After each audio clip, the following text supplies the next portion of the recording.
Assalamualaikum warahmatullahi wabarakatuh. Kembali lagi di channel Dosen Pergerakan, channel Mas Samsul Fala. Tapi kali ini saya yang host, saya bajak. Siap. Kali ini beliau yang punya channel, ini menjadi narasumber. Ya, terima kasih. Dan Oh, saya bahagia sekali kedatangan insan pergerakan. terima kasih.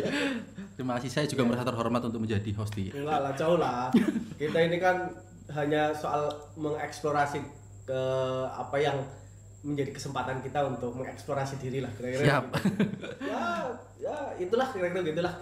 Dan kita terima kasih sekali Mas Vicky. Siap, datang ke Mas sini. Samsul Fala. Siap.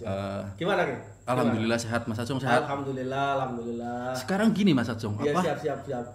Bahasa pertanyakan kabar sehat apa enggak ini bukan menjadi bahasa basi lagi ternyata. Iya, wong sekarang sehat itu menjadi sebuah hal yang memang sangat dibutuhkan oleh kita, kira-kira begitu. Iya. Duit akeh, ya. Terus kemudian mobilnya akeh, tapi orang sehat. Luar Nah, biasa. itu. Dan biasanya sehat, orang sehat kayak aduh kelar legraf lu, aduh bahaya ya. Iya dulu kira-kira Iya. bahasa sehat atau enggak sehat Nah, itu ini hanya bahasa, pembuka iya. mukodimah lah. Iya, Sehat mukodimah, Mas. sehat, iya. Selanjutnya nanti bahasa basi Iya. permintaannya apa. Iya. Tapi sekarang menjadi nilai besar bahasa basi, tidak menjadi bahasa basi lagi bahwa pertanyaan sehat atau tidak itu Iya. benar-benar murni pertanyaan. Mas. Iya, artinya dari mulai kuantitatif ke kualitatif Iya, lah. betul. Kualitatif bahwa sehat memang sangat diperlukan hari ini dan sangat menjadi satu perhatian khusus di tengah suasana dan Iya, kondisi iya, hari iya, ini. iya. Oke, gimana? Gini Mas Acung, Siap, ini siap. malam hari ini nih Iya. tema pembahasan kita. Ya. Karena ini channel saya bajak, saya menjadi host, yang tuan rumahnya malah Siap. menjadi narasumber. Ya mudah-mudahan bisa menjadi host permainan. Siap. Uji coba. Ini berhubung saya host, nah Iya. ini tema saya yang tentukan. Oh, iya, siap. Mas Samsul Fala itu nggak ikut-ikutan. Nanti beruntun pertanyaan itu Iya. dari saya dan juga dari pertanyaan beberapa teman-teman di subscriber Dosen Pergerakan. Oke, biasanya yang jadi host dan mendikte beberapa narasumber ya. Ki? Saya nanti Sekarang belajar saya. banyak di Mas Acung dari Siap. beberapa Siap, tempat. siap. Seperti apa sih mencecar orang? Dan itu ada pembahasan tersendiri. Iya. Kita pancing Karena diri kemarin opini, kemudian beneran. ketika kejeglong itu menjadi Awalnya kan saya ya pengalaman ini sedikit cerita aja. Nah. Ini menjadi host nggak apa-apa. Kadang-kadang pengalaman ketika kemudian sang pemateri itu kebingungan dan kiranya kayak ini kerja keras untuk menjawab itu sangat puas sekali. Iya, iya itu yang saya maksud kejeglong. Datang kan sekelas bangsa mata najwa pengen ini ibu ya. Iya. Oh si narasumber itu kemudian ayo mikir keras untuk jawabnya. berarti ini pertanyaan yang susah dan perlu analisis Iya, dalam kira-kira begitu. Oh, oke. Ini Siap. malam hari Iya, ini iya. teman-teman ngobrol bebas bela orang sama sing formal Iya. man. bebas, Iya. santai tapi Informatif. informatif, ada nilai Iya. edukatif juga. Betul. Karena bagaimanapun capek Mas Samsul Iya, di masa pandemi kita harus memikirkan pusing-pusing. Iya, Kita benar. dengan bagaimana kemudian kita harus memenuhi kebutuhan kalau Mas Acung sudah berkeluarga. Betul. Saya yang sendiri harus kemudian pinter-pinter nyimpen tabungan gitu, di Betul, masa betul. PPKM. Nah, ini yang kemudian menjadi keresahan kebanyakan teman-teman lah. Saya Iya, kira subscriber dari Dosen Pergerakan Iya, untuk siap. bagaimana sih menyikapi hal-hal yang tetap produktif di masa PPKM ini. Aduh, angel maning gue produktif tapi masa itu PPKM. ya. Sementara di PPKM yang kita tahu bahwa harus menjadi orang yang di rumah saja kira-kira Iya. gitu kan. Kalau produk biasanya Keluar. keluar, ya kan kita bertemu relasi dan sebagainya. Tapi ini pertanyaan yang awal langsung jeglek ya. Ini topik Gimana? ini topik kita Iya, yang kemudian nanti kita bawa. Artinya Iya. kira-kira pembahasan malam hari ini kita mau bicara tentang bagaimana sih kita harus tetap produktif di masa Oke, PPKM. sebelum itu ini jiwa harusnya muncul nih. Keresahan apa sih sebetulnya sih Mas Vicky itu rasakan di beberapa analisa pengamatan Mas Vicky tentang dampak PPKM bagi cah nom? Terutama misalnya memang orang bisa nongkrong nang kopiran ya. Memang narasumber kalau memang basicnya host ini seperti ini. Iya tak Kita ditanya, kita diserang balik. Ampun. Sebelum yang jawab tak. Iya, tapi nggak apa-apa. Iya. Keresahan. Apa sih Mas? Gini Mas, Iya. Yang pertama satu akses kita, akses jalan menuju ke tempat kerja. Ya. Yang harusnya kita bisa ditempuh dalam kurun waktu 5 menit, Ya. kita tempuh waktu dengan 10 menit. Dong enek si santai-santai muter-muter. Muter-muter. Iya. Kemudian Iya. kita harus yang namanya kalau WFH, kebetulan kerjaan saya nggak WFH. Tapi harus ke, sekalipun ini colong-colongan, harus ke tempat atau ke lapangan. Ini untungnya pakai motor jadi bisa selesap lah bahasanya. Gang tikus. Nah, kemudian efisiensi waktu itu yang paling mengganggu yang pertama. Bukan mengganggu, artinya kita yang merasa aduh ini menjadi hambatan atau gejala. Nah, kemudian yang kedua, tentu di masa PPKM dengan akses mobilitas kita terbatas, kita juga harus membatasi ruang gerak kita untuk lebih bereksplorasi terhadap lingkungan, Mas Ajung. Contoh misalnya, kita yang notabene organisasi, kemudian kita terbiasa dengan lingkungan-lingkungan banyak orang, kita organisasi terhambat, semuanya itu. Kemudian kita harus di rumah dengan aktivitas yang seperti itu toh. Ini nggak jalan macet dan kita jenuh, Mas. Teman-teman kita yang kemudian seharian berjualan dan sebagainya juga kena dampak banget itu salah satu yang kemudian mohon maaf nih pemerintah Kabupaten Tegal belum ada win-win solution untuk kaitan sama yang terdampak PPKM. Ya kita husnudon aja dulu lah sama pemerintah Kabupaten. Ya, kali ini saya husnudon. Pasti ada beberapa solusi yang akan dilakukan, kira-kira begitu. Iya, berharap, artinya berharap kan nggak siapa saja lah ya. Iya. Walaupun itu terus berharap. Kayak lagu sama terus berharap ya. Aku berhenti berharap. Ceylon Seven. Ini gimana Mas? Iya. Saya sebentar. Iya, gimana? Latar belakang dari topik pembahasan malam hari ini, kita produktif di masa PPKM. Oke, produktif di masa PPKM ya. Iya. Gimana? Iya. Oke. Produktif di masa PPKM. Di beberapa meme yang saya saya lihat di beberapa meme yang berseliweran. Iya. Ada yang menarik tuh memenya.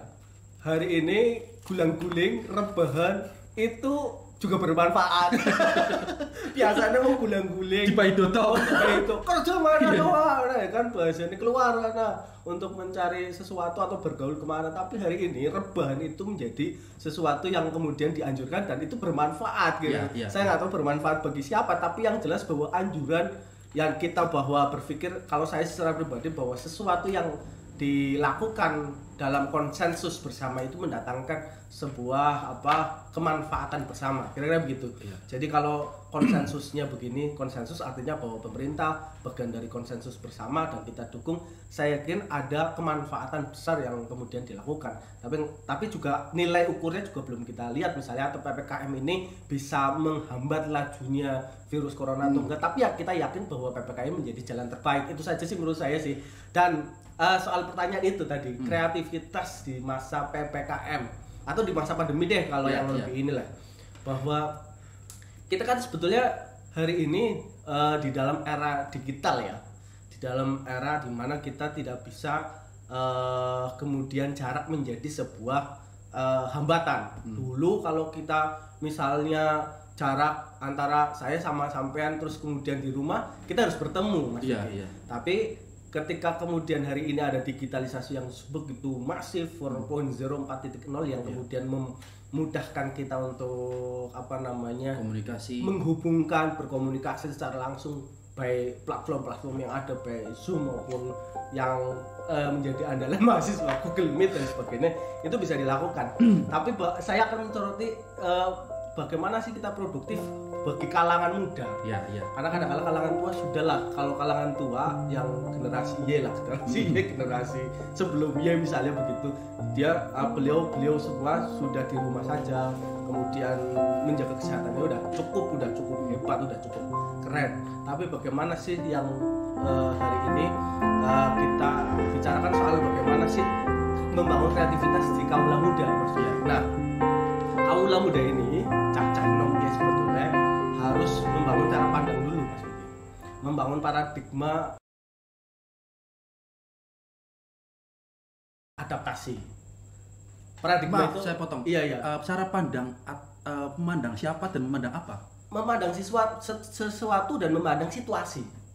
Memandang ruang dan waktu yang hari ini muncul. Karena paradigma itu kadangkala menjadi sebuah basic kita untuk melakukan, untuk memberikan action. Maka cara pandang ini harus dibuka dulu, bahwa kita misalnya nih bahwa kita dianjurkan untuk work from home, WFH. Work from home ini kita terima cara pandangnya adalah bagaimana kita tidak menghambat pada situasi di mana hari ini kita bisa melakukan itu. Artinya apa? Melakukan cara pandang untuk beradaptasi terhadap kemajuan atau teknologi itu menjadi sebuah open atau keterbukaan berpikir yang harus kita buka. Kadang-kala orang gelem belajar sih orang gelem belajar itu karena mumet-mumet nganggo HP, padahal ya kalau kita melihat smartphone ya, apa sih smartphone itu? HP pintar, bahwa semua aplikasi yang ada itu sebetulnya memudahkan kita untuk kemudian melakukan action yang ada, untuk melakukan hal-hal yang ada. Nah, cara pandang beradaptasi inilah yang kemudian menurut saya harus dibuka sebelum kita melakukan action. Karena cara pandang itu merupakan pintu masuk untuk kita melakukan produktivitas. Saya alhamdulillah baru besok ya 2 kali ini menjadi narasumber di Kominfo tentang bagaimana menggunakan digitalisasi yang baik, menggunakan digitalisasi yang aman, menggunakan digitalisasi yang sesuai dengan kultur dan sebagainya, sehingga ya isi fresh lah pengetahuan solid. Jadi pertama adalah membangun cara pandang kultur bermedia digital atau membangun literasi digital yang ada, sehingga digitalisasi yang ada kita gunakan semaksimal mungkin, seproduktif mungkin ya, termasuk bagaimana saya punya YouTube channel dosen berkala. Nah itu salah satu kuncinya. Berarti kerangka berpikir kita yang harus kita rubah dulu. Betul, kerangka, cara pandang, paradigma, kacamata berpikir untuk kemudian kita membuka situasi dan kondisi, menerima situasi dan kondisi yang ada, sehingga kita tidak bisa kalah dengan itu. Karena ada beberapa pepatah yang mengatakan orang yang menang adalah orang yang bisa beradaptasi dengan zaman, gitu Mas Vicky. Jadi beradaptasi dengan zaman ini kata kunci untuk membuka cara pandang itu, gitu Mas Vicky. Ya, gini Mas Samsul. Ya. Kalau ukuran tentang kreativitas itu kan nggak ada batasnya. Nah, kerangka kreativitas artinya bergerak, ya, termasuk membuat konten atau kemudian beraktivitas di rumah secara produktif itu kan. Nah, ini yang kemudian gini Mas Samsul. Masyarakat Kabupaten Tegal khususnya anak-anak muda ini kan lagi booming tentang tempat-tempat nongkrong, tempat ngopi. Nah, sedangkan itu dibatasi. Kebanyakan orang-orang atau teman-teman anak-anak muda yang kemudian ke situ itu orang-orang ya kalangan Gen Z itu generasi mager, Mas Samsul. Mager itu malas gerak. Nah, malas gerak itu bagaimana kemudian di rumah? Saya kasih gini aja. Saya coba dikasih contoh bagaimana tetap produktif di rumah aja. Ya, tadi setelah kemudian kita membuka cara pandang, maka cara pandang itu membuka wahana kita untuk melakukan banyak hal. Action, beraktivitas, melakukan kreativitas, melakukan itu. Nah, salah satunya adalah saya sih melihatnya begini, membuka wawasan itu juga membuka kreativitas. Jadi minimal ya bukan berarti kemudian saya dosen untuk menganjurkan baca buku. Tapi bahwa membuka wahana untuk membuka pengetahuan di hal-hal begini ini menjadi sesuatu yang penting. Agar rebahan tok tapi lantas kemudian orang digunakan untuk sesuatu yang produktif juga akhirnya juga nggak enak juga, kira-kira begitu. Nah, kalau memang membaca buku nggak bisa, minimal membaca di HP dan sebagainya sebagai sesuatu basis pengetahuan yang ada, informasi yang ada. Yang kedua, kita sih banyak ya, ada beberapa contoh-contoh anak-anak muda yang keluar dari zona nyamannya. Misalnya begini, saya sih melihatnya ya, misalnya kita menggunakan platform yang ada, Mas. Ya, saya contohkan teman saya lulusan IPN Tegal. Tapi sebelum dia lulus, dia membuat banyak kreativitas dari beberapa yang dia temukan. Misalnya HP rusak didandani, misalnya begitu. Terus kemudian ada komputer caranya begini. Dia dengan basicnya, pasnya dia, terus kemudian dia foto di video, dia dokumentasikan, kemudian dia narasikan, dia upload. Masya Allah, yang nonton jutaan. Untuk konten di YouTube. Coba dilihat itu.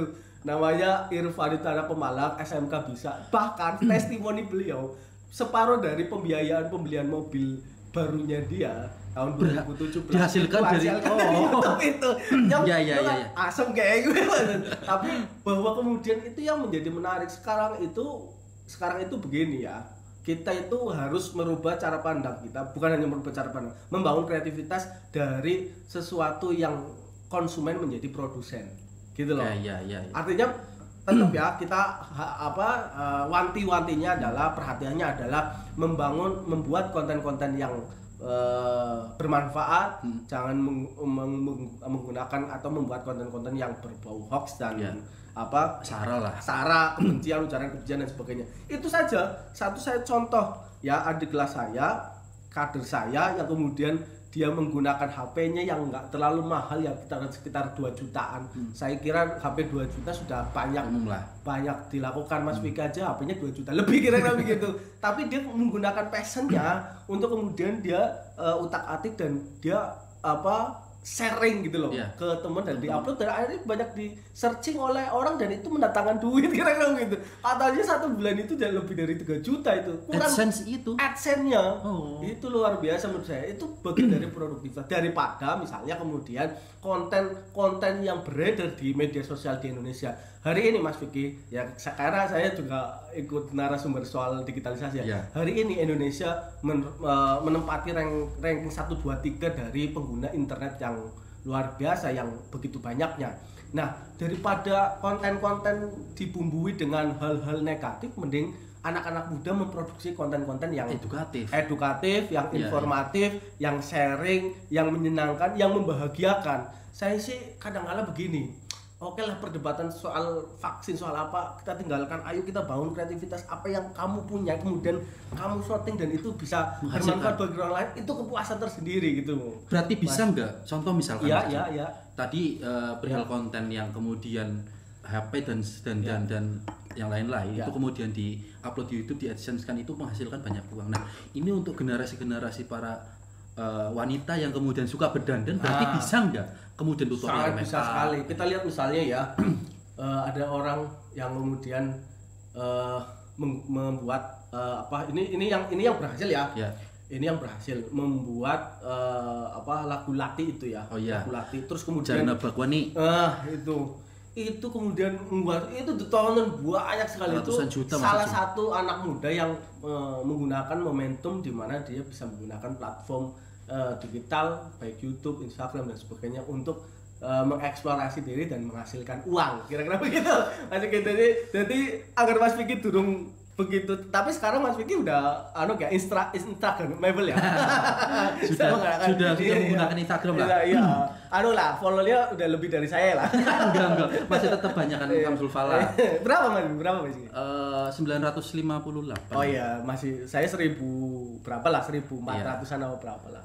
Ya biasa lah, dikejar lah. Yang namanya juga senior kan lebih duluan berproses. Oke.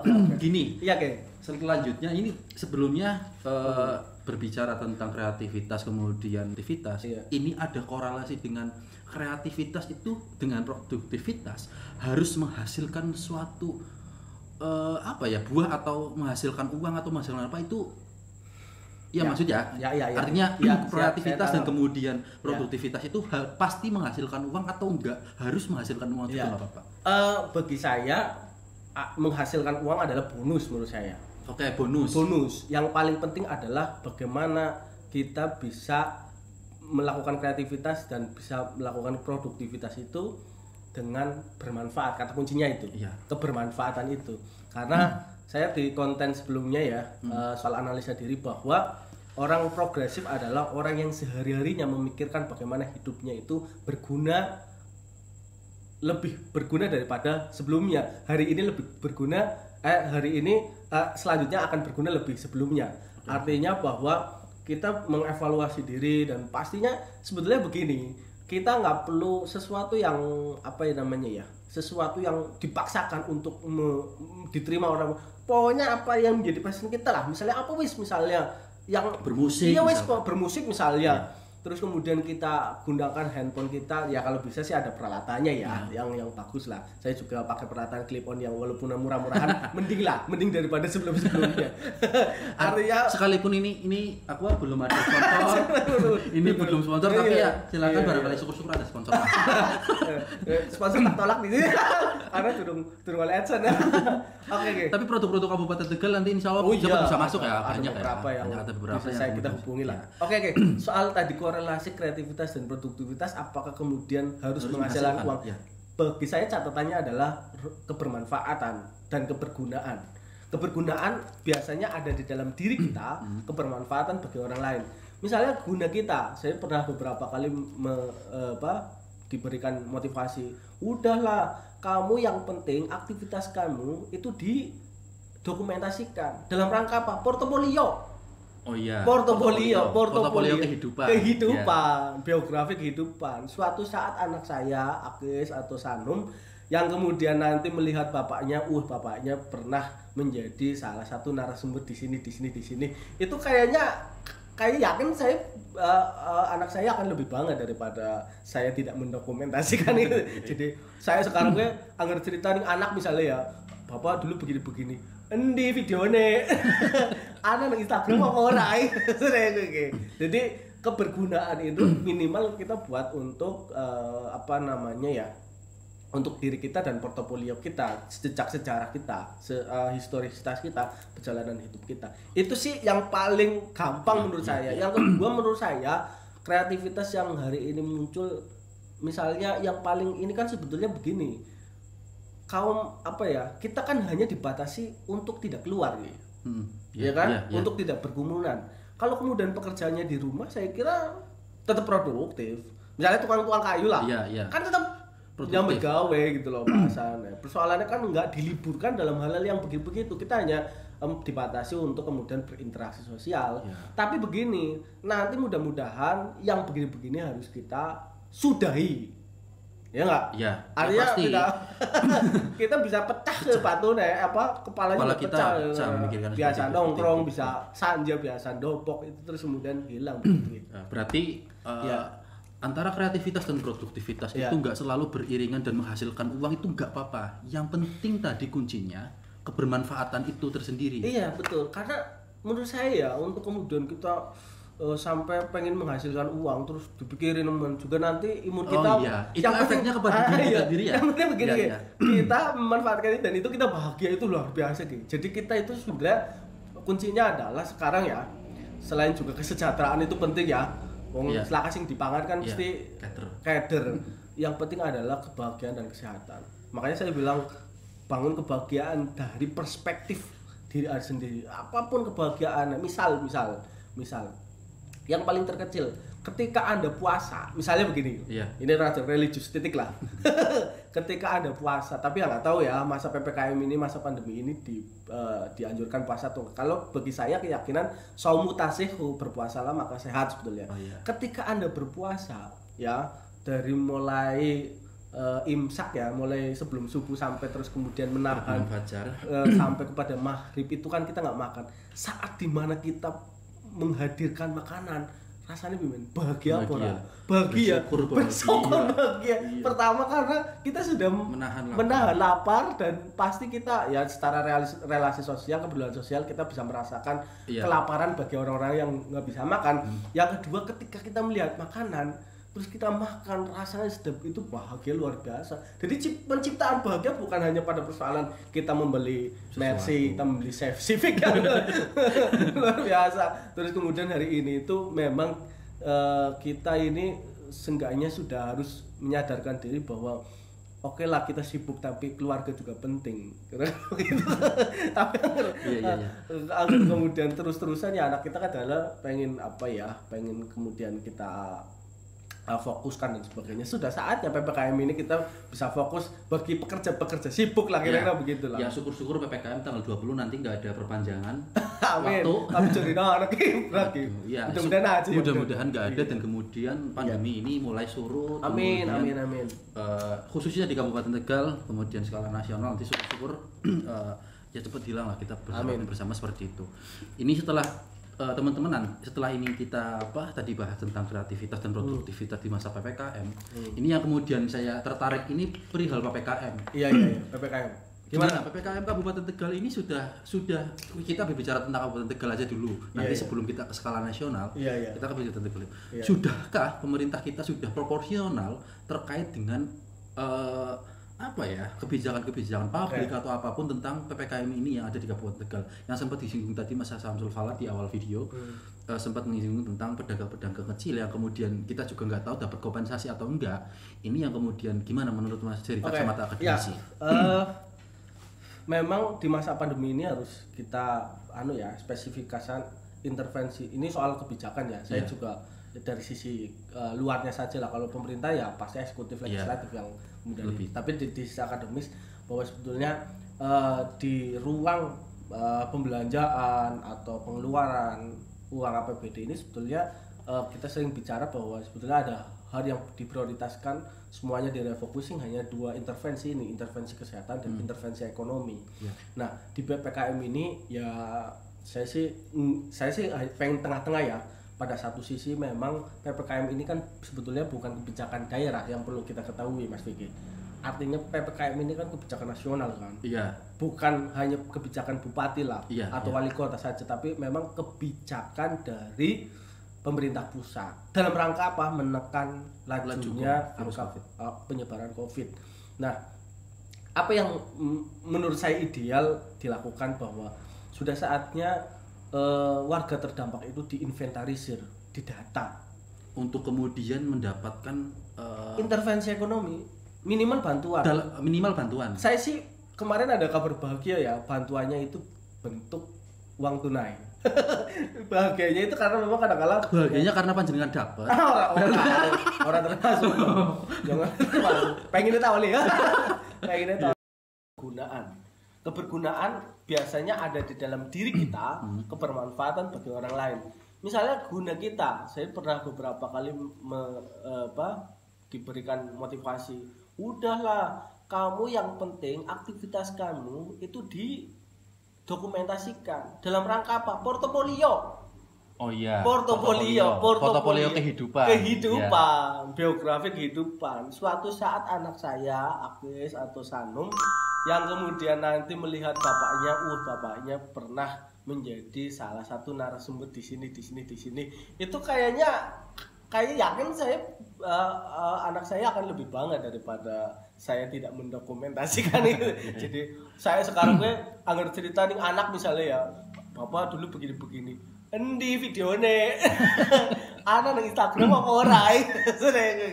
Jadi kebergunaan itu minimal kita buat untuk untuk diri kita dan portofolio kita, jejak sejarah kita, historisitas kita, perjalanan hidup kita. Itu sih yang paling gampang menurut saya. Yang kedua menurut saya, kreativitas yang hari ini muncul, misalnya yang paling ini kan sebetulnya begini. Kita kan hanya dibatasi untuk tidak keluar nih. Untuk tidak bergumunan.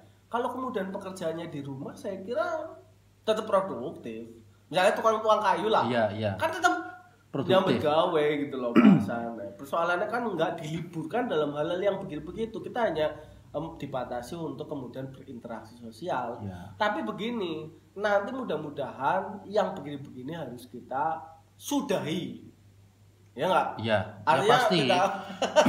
Kita bisa pecah batu kepala kita pecah memikirkan biasa nongkrong, bisa sanja, biasa dopok itu terus kemudian hilang. Berarti antara kreativitas dan produktivitas itu nggak selalu beriringan dan menghasilkan uang, itu nggak apa-apa. Yang penting tadi kuncinya kebermanfaatan itu tersendiri. Iya betul, karena menurut saya untuk kemudian kita sampai pengen menghasilkan uang terus dipikirin juga nanti imun kita itu efeknya kepada diri kita sendiri ya. Yang penting begini kita memanfaatkan itu dan itu kita bahagia, itu luar biasa gitu. Jadi kita itu sudah kuncinya adalah sekarang ya, selain juga kesejahteraan itu penting ya. Selaka sing dipangan kan mesti kader. Yang penting adalah kebahagiaan dan kesehatan. Makanya saya bilang bangun kebahagiaan dari perspektif diri sendiri, apapun kebahagiaan. Misal Yang paling terkecil, ketika Anda puasa, misalnya begini, ini rada religius titik lah. Ketika Anda puasa, tapi ya nggak tahu ya masa PPKM ini, masa pandemi ini dianjurkan puasa tuh. Kalau bagi saya keyakinan saumu tasihu, berpuasalah maka sehat sebetulnya. Ketika Anda berpuasa, ya dari mulai imsak ya, mulai sebelum subuh sampai terus kemudian menahan fajar sampai kepada maghrib itu kan kita nggak makan. Saat dimana kita menghadirkan makanan, rasanya gimana? Bahagia apa? Bahagia. Bahagia.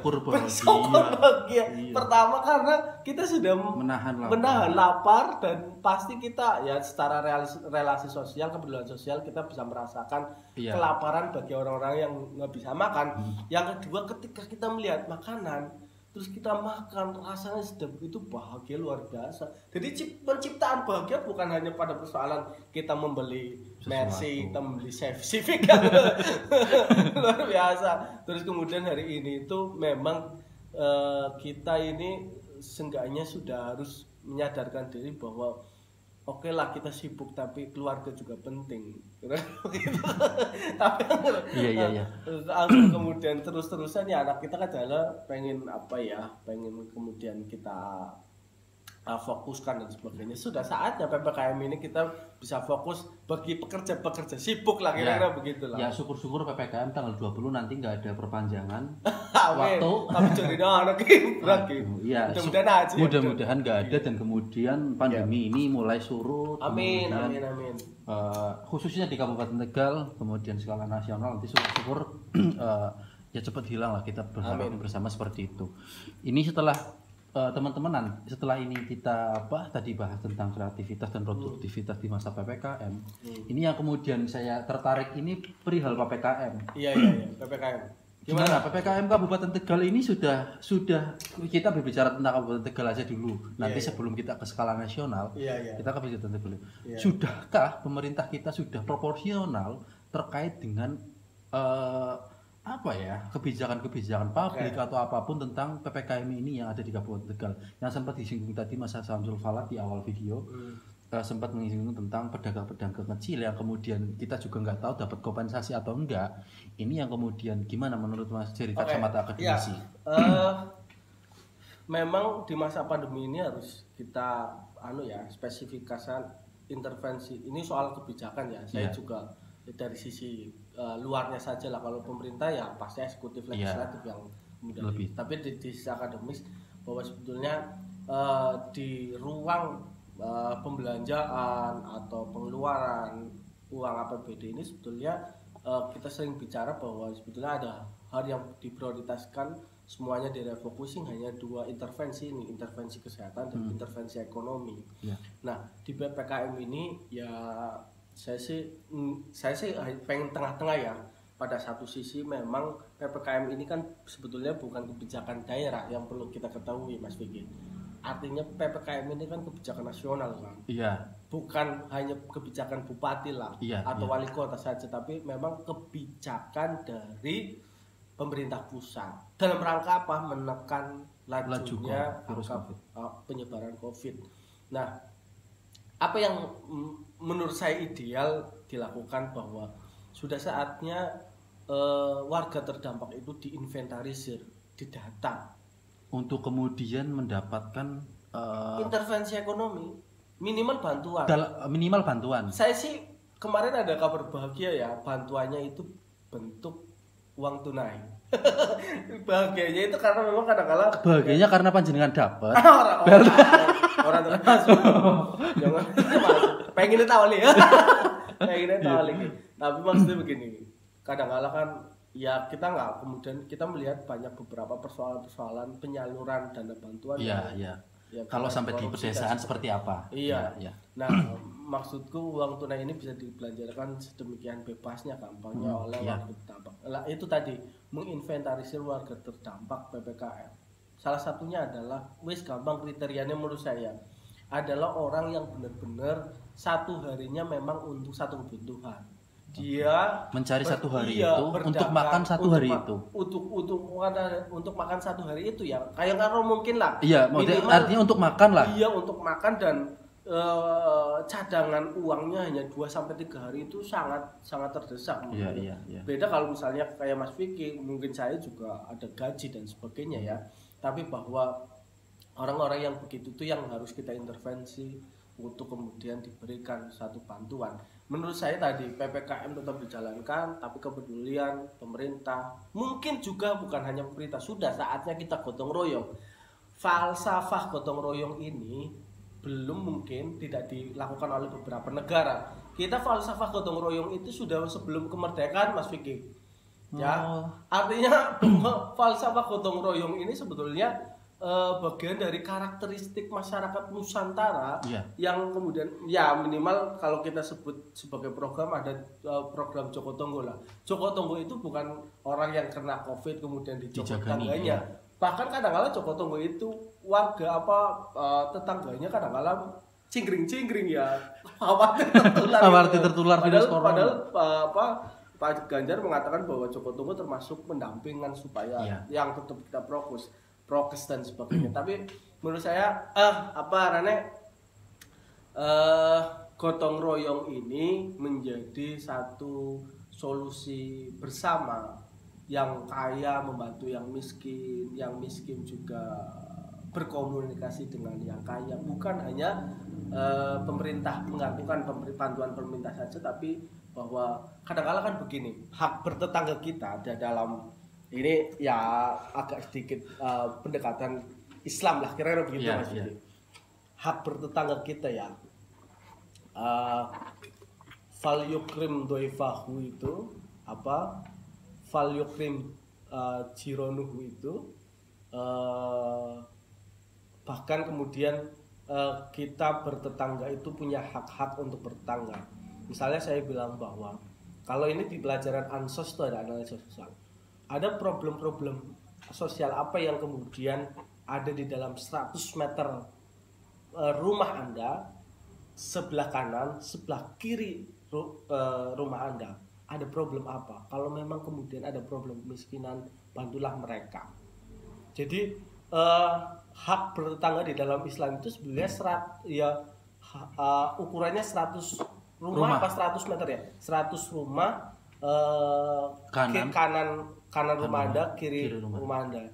Lah, bagaimana yang hidupnya di apartemen atas bawah? Ya mereka kan sudah kaya-kaya lah mungkin. Tapi yang di pedesaan-pedesaan ini harus kita bangun kepedulian sosial yang ada. Selain juga kita mengharap bahwa APBD distribusi pajak-pajak itu untuk intervensi terhadap masyarakat terdampak. Artinya perihal tadi gotong royong, berarti kita juga ini saatnya para pengusaha-pengusaha yang tidak terlalu terdampak atau ya sekalipun tidak terdampak lah ya, kan ada beberapa. Berarti ini luweh lah. Iya, artinya terdampak itu juga sudah ada saving money untuk kemudian bisa berkehidupan 10 tahun, 20 tahun ke depan lah ya. Kalau kita berbicara soal begitu ya, kalau semua pengusaha atau orang kaya mentasarufkan zakat malnya untuk kemudian didistribusikan ke orang miskin, itu luar biasa. Konsep zakat kan sebetulnya dari mulai mustahik ke muzakir, dari mulai sesuatu yang tidak berdaya menjadi berdaya. Jadi menurut saya, dan itu ada undang-undangnya loh, ada peraturannya. CSR itu, Corporate Social Responsibility itu menjadi sesuatu yang wajib untuk dibayarkan atau disalurkan perusahaan kepada warga-warga sekitar, kira-kira begitu. Jadi menurut saya CSR harus dibuka lebar, bukan pada persoalan orang-orang sekelilingnya, tapi barangkali juga orang-orang sekelilingnya juga diprioritaskan. Tapi orang-orang yang lain kemudian bisa disalurkan. Kecuali misalnya kita juga melihat banyak pengusaha yang kolaps gara-gara kondisi seperti ini kan. Nah ini yang kemudian menurut saya disparitas atau kesenjangan sosial ini menjadi penting. Saya kadang-kadang ini Mas cuat misalnya para artis ya lagi zaman PPKM kayak gitu pamer-pamer kekayaan dulu. Belanja mobil sekian miliar. Iya. Ya kadang astagfirullahaladzim. Ada disparitas ya. terus kemudian oligarki. Nah, ini penting nih, oligarki kita itu semakin meningkat sehingga disparitas ini menjadi sesuatu yang ada. Ini sih fakta, bukan kita ngada-ngada. Ada orang yang punya ribuan hektar tanah, tapi juga ada orang yang kemudian tidak punya sampai secekal tanah, hunian tetap dan sebagainya. Nah, ini harus kita ratakan bersama. Keadilan sosial bagi seluruh rakyat Indonesia menjadi sesuatu yang bisa kita prioritaskan saat pandemi ini. Selain juga ini sebetulnya mengalar kemana-mana ya, tapi bahwa menurut saya di situasi pandemi begini ini yang paling penting adalah bangun kreativitas tadi apa yang dikatakan Mas Vicky, dan membangun produktivitas di tengah pandemi.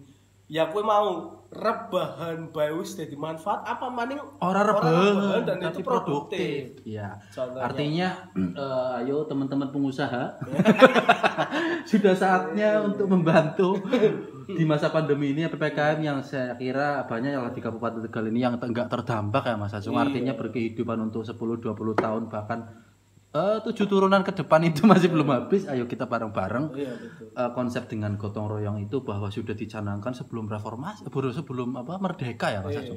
Ini kemudian kita bangkitkan kembali, kita gaungkan kembali semangat gotong royong di Kabupaten Tegal. Betul. bahwa di Kabupaten Tegal masih banyak orang-orang yang kemudian membutuhkan, juga pemerintah sudah proporsional saya kira. Nah, ini tinggal kemudian peranan antar orang-orang yang sudah mapan lah ya, kayak untuk kemudian membantu bukan meringankan beban pemerintah, tapi membantu kinerja pemerintah agar lebih maksimal. Oke, tadi soal proporsional kita belum bisa membuktikan ya. Oh iya. Seperti apa sih proporsional itu? Proporsional kita buktikan bahwa pemerintah juga harus mengintervensi warga terdampak. Kemarin organisasi kita Ansor juga melakukan bantuan-bantuan ya, kegiatan sosial warga terdampak di Trasa, di beberapa sekeliling titik-titik yang lain. Artinya bahwa bukan yang itu tadi mewujudkan civil society untuk bergerak membantu sesama, tapi juga pemerintah juga bergerak untuk kemudian membantu rakyat. Barangkali dengan pergerakan seperti itu menjadi cambuk Mas. Betul. Wong kan tasarruf imam manutun bil maslahat ra'iyah kan salah satunya adalah bagaimana melihatnya kesejahteraan masyarakat, melihat satu maslahat masyarakat gitu loh. Artinya ketika kemudian diarahkanlah misalnya kemudian sekarang nggak bisa offline, nah ada beberapa tukang bakso misalnya kemudian yang harus online diarahkan untuk membuat pesanan online dan sebagainya. Saya kira hal-hal begitu tuh sekarang sudah harus beradaptasi ya. Di 2 kali keluarga saya itu tidak berangkat misalnya berdagang, sekarang sudah berkomunikasi lewat via yang lain. Sekarang sudah banyak marketplace yang ada kan, ada Tokped dan sebagainya yang kemudian bisa kita manfaatkan sedemikian rupa sehingga membangun kreativitas, bangun jiwa raganya tetap produktif, tetap berkarya, minimal apa yang menjadi passion sampean lakukan. Ya minimal orang-orang ketang apa wis misalnya ngomong trip tentang menjaga kesabaran di tengah pandemi, menjaga tidak menerima hoax. Saya besok nanti akan ngomong soal bagaimana tidak terpancing dengan hoax yang ada atau berita-berita palsu yang ada atau ujaran kebencian. Hoax yang ada termasuk itu tadi kita dengar, saya nggak tahu debatable-nya ya, tapi bahwa ya ada dari pihak kesehatan yang debatable, misalnya Dr. Lois, Dr. Lois ini ya semuanya iyalah kemudian tertangkap. Saya kira hal-hal yang begitu tuh sudahlah kita sudahi, hal-hal yang debatable begitu. Ngapain sih kita melawan pemerintah, toh nyatanya juga kita tidak bisa ngapa-ngapain kalau memang itu. Nah ini menjadi penting, makanya produksi konten, membangun konten yang bermanfaat itu juga termasuk membangun kreativitas dan membangun produktivitas. Tapi kalau saya merasa kurang waktunya karena disertasi saya nggak jadi ampun, karena ini malasnya saya juga kadang ya ampun. Ya semoga cepat jadi lah disertasinya untuk menuju ke doktor. Minta doanya kepada semua teman-teman. Oke. Kira-kira cukup sekian dulu Mas Agung. Oke, siap. Ini- Suwun atas waktunya dan mudah-mudahan kita bisa lebih produktif. Amin. Satu ini Ya, saja. ini juga salah satu mensiasati waktu perihal tentang kejenuhan Iya. PPKM kan. Betul, dan kemarin juga kita sudah komunikasi, Mas Vicky kadang-kala bisa, saya nggak bisa. Iya. Kadang-kala saya bisa, Mas Vicky Akunya yang nggak bisa. Dan hari ini kita bertemukan malam ini untuk ini dan saya terima kasih lah untuk Ya, waktunya. saya juga terima kasih sudah diberi platform Saya sih yang kiranya bukan besar. antara host dan narasumber ya, kita diskusi aja. Oh, iya. Jangan- demikian podcast Siap, kita siap, pada malam Siap, hari ini siap, Mas Agung. siap. Semoga kita Siap. di kesempatan lain bisa ketemu lagi Oke, ngobrol-ngobrol siap, tentang siap. apapun topiknya. Dan terima kasih sekali juga untuk waktunya Mas Vicky. Siap, karena- sama-sama. Saya juga terima kasih sudah diberikan platform yang begitu besar di dosen pergerakan ini. Semoga bermanfaat untuk saya pribadi khususnya, kemudian teman-teman iya. subscriber juga. Dan jangan ini ya, jangan bosan ya. Siap, untuk- enggak. Kalau menimba ilmu di Iya, iya. calon dokter, saya sebentar lagi dokter. Amin. Ya minimal kita membangun imun kita. Iya. Yang bahagia. Imun bahagia. Udah jadi soccer ya. Oke, siap. Semoga Oke. kita selalu kita bisa ketemu lagi di topik pembahasan Dan yang lain. pasti kita bisa kolaborasi lah. Amin. Sudah zamannya kita berkolaborasi Siap. gitu. Oke. Demikian teman-teman yang channel dosen pergerakan yang sudah saya bajak. Iya, siap. Tentunya jangan lupa share, subscribe, dan komen Nah, juga di itu. bawah. Saya akhiri. Salam pergerakan dulu, Ke. Ya, salam pergerakan. Salam pergerakan, terima kasih. Assalamualaikum warahmatullahi wabarakatuh. Waalaikumsalam warahmatullahi wabarakatuh.